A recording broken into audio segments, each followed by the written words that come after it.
ধর নিলাম 42, হ্যাঁ লম্বা নিলাম 42, তাহলে 41 থাকবে। 41 থাকবে। তারপরে হচ্ছে এই যে এখান থেকে কাঁধের মাপে 7, তারপরে আবার এখান থেকে, আচ্ছা তারপর আবার এখান থেকে এই তো 7 নিলাম, হ্যাঁ এই 7টারে ধরছি আবার এখান থেকে বগল 7.5, 7.5 হলে যে এইটা, হ্যাঁ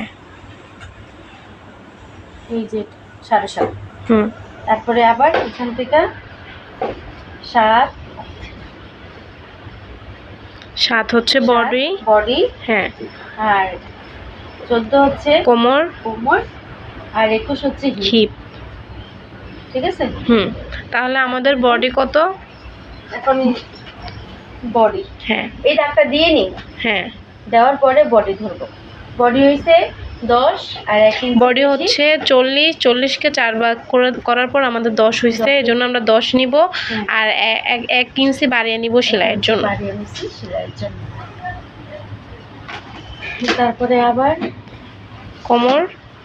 কোমর হচ্ছে 9, 1 ইঞ্চি নিব সেলাইয়ের জন্য, 10 সেলাইয়ের জন্য 9 আর হচ্ছে 10। তারপরে হচ্ছে হিপ যা বডিটা নাকি,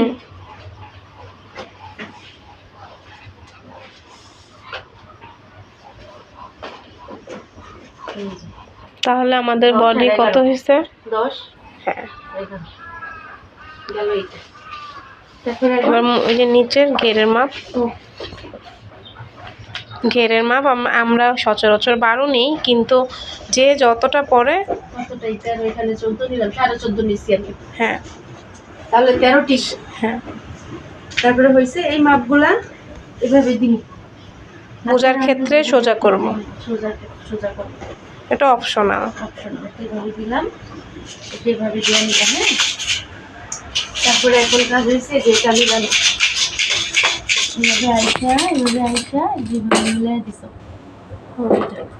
আয়ের যেখানে 1 ইঞ্চি বেশি নিছি সেটার সাথে নিয়ে মিলাবো না। তারপরে আবার সেই যেখানে আয় বেশি নিছে 1 ইঞ্চি, ওইটার থেকে আবার নিয়ে ওই বেশিটাতে মিলামো, আবার এখান থেকে নিয়ে ওই বেশিটাতে মিলামো, আবার এখান থেকে নিয়ে একবার লাস্টে মিলিয়ে দিলাম।